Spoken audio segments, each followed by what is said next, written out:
Ultimately result matter करता है, और रिजल्ट यह है अध्यक्ष महोदय, अल्टीमेटली रिजल्ट मैटर करता है, और रिजल्ट यह है अध्यक्ष महोदय कि ऑपरेशन सिंदूर के दौरान हमारी सेनाओं ने जो लक्ष्य निर्धारित किया था उन लक्ष्यों को पूर्ण रूप से प्राप्त करने में हमने कामयाबी हासिल की।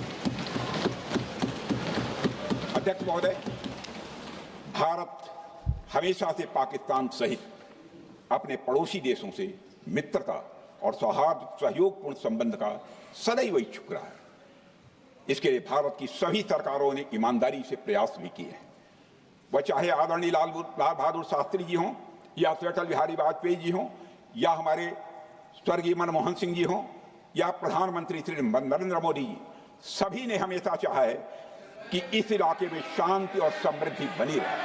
सभी ने यह चाहा। अध्यक्ष महोदय, यह बात हमारी सिविलाइजेशनल वैल्यूज के साथ मेल खाती है, इसलिए ऐसा हुआ। अध्यक्ष महोदय, पूरा विश्व जानता है कि पूर्व प्रधानमंत्री से अटल बिहारी वाजपेयी जी ने शांति का संदेश लेकर 1999 में लाहौर बस यात्रा की थी। वह सिर्फ एक यात्रा नहीं थी, वह यात्रा भारत की संस्कृति और शांति की प्रतीक थी। यह हमारे भारत की प्रकृति थी। लाहौर पहुंचकर से अटल बिहारी वाजपेयी जी ने मीनारे पाकिस्तान पर विजिटर्स बुक में जो लिखा था, जिसका जिक्र लोग आज भी करते हैं, और उन्होंने लिखा था, उसकी मैं चर्चा करता हूं। उन्होंने लिखा था कि मीनारे पाकिस्तान से मैं पाकिस्तान की जनता को यह विश्वास दिलाना चाहता हूं कि भारत अस्थायी शांति और मित्रता का आकांक्षी है।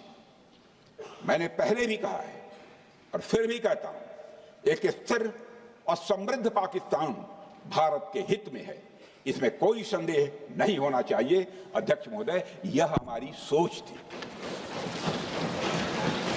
यह हमारी शांति की पहल थी। यह पहल हमारी हजारों साल पुरानी सांस्कृतिक चेतना, हमारी नैतिक शक्ति और हमारी सभ्यता के उन मूल्यों से निकली थी जो शांति को शक्ति मानती है। अध्यक्ष महोदय, लेकिन हमारे शांति के प्रयास को हमारी नाइविटी, उदारता या सरलता समझ लिया गया। जब हम शांति के लिए कदम बढ़ा रहे थे, उसी वक्त पाकिस्तान कारगिल में घुसपैठ की साजिश रच रहा था। हम दोस्ती की राह पर थे तो वो षड्यंत्र की राह पर था।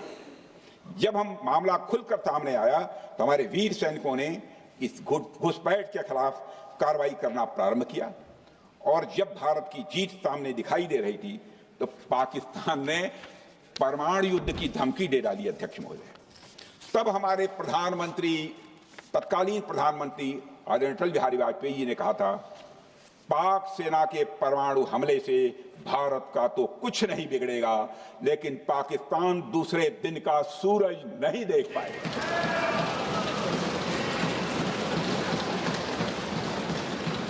यानी अटल जी जो शांति का पैगाम लेकर गए, वही अटल जी शक्ति का भी परिचय देने में तनिक भी नहीं हिचके। यही है भारत। अध्यक्ष महोदय, यह सामर्थ्य का उद्घोष था। यह एक स्पष्ट संदेश था कि भारत शांति चाहता है, लेकिन अगर कोई हमारी संप्रभुता को चुनौती देगा तो उसका जवाब भी उतनी ही दृढ़ता से दिया जाएगा। अध्यक्ष महोदय, 2015 में जब हमारे प्रधानमंत्री मोदी जी ने लाहौर जाकर नवाज शरीफ से मुलाकात की तो भारत ने फिर से दोस्ती का हाथ बढ़ाया। अध्यक्ष महोदय, हम वाकई में शांति की राह पर चलना चाहते थे, क्योंकि हमारी मूल प्रकृति बुद्ध की है, युद्ध की नहीं है।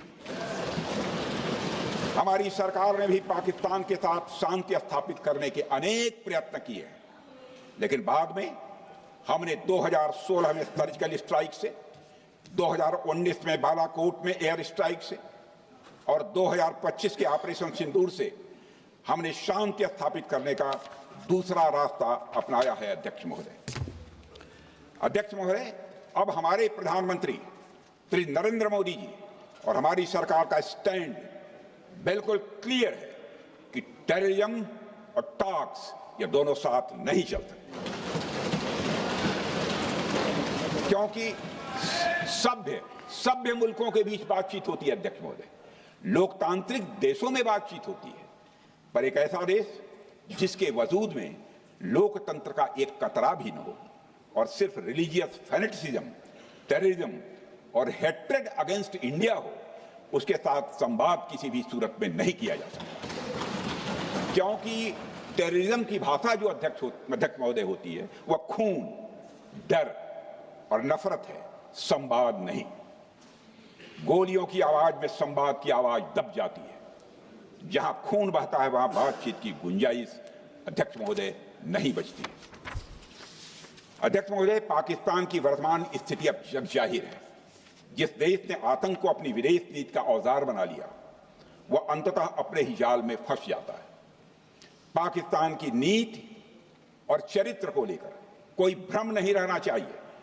यह एक ऐसा देश है जो वैश्विक आतंकवाद की नर्सरी है और उन्होंने इसको अपनी स्टेट पॉलिसी का भी एक आधार बनाया हुआ है। अध्यक्ष महोदय, ऑपरेशन सिंदूर के दौरान पूरी दुनिया ने देखा है कि पाकिस्तान में सरकार आतंकवादियों के लिए स्टेट फ्यूनरल का इंतजाम कर रही है और सैन्य अधिकारी भी आतंकवादियों के जनाजे में भाग लेते हैं। यह वही देश है जो सीमा पर सैनिकों से लड़ने का साहस नहीं जुटा पाता, इसलिए निर्दोष नागरिकों, बच्चों और तीर्थयात्रियों को आतंकवाद का निशाना बनाता है। पाकिस्तान की सेना और आईएसआई आतंकवाद को एक प्रॉक्सी वार के रूप में अध्यक्ष महोदय इस्तेमाल करती हैं और उसके सहारे वे भारत को डिस्टेबलाइज करने का सपना देखती हैं।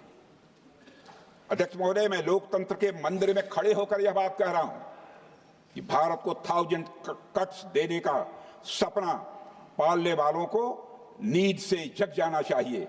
यह मोदी जी के नेतृत्व वाला नया भारत है जो आतंकवाद के खिलाफ किसी हद तक जा सकता है।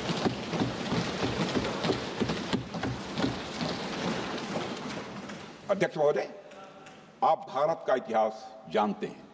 देखिए, हमने कभी भी किसी की 1 इंच जमीन पर आज तक कभी कब्जा नहीं किया है। हम यह भी जानते हैं कि युद्ध अपनी बराबरी वालों से करना चाहिए। ऐसा गोस्वामी तुलसीदास जी ने लिखा है और गोस्वामी तुलसीदास जी कहते हैं कि नीति ऐसी ही होनी चाहिए। प्रीति और बैर बराबरी वाले से ही करनी चाहिए। शेर यदि मेढकों को मारे तो उसका बहुत अच्छा संदेश नहीं आता है अध्यक्ष महोदय। और अध्यक्ष महोदय, हमारे देश की सेना शेर है।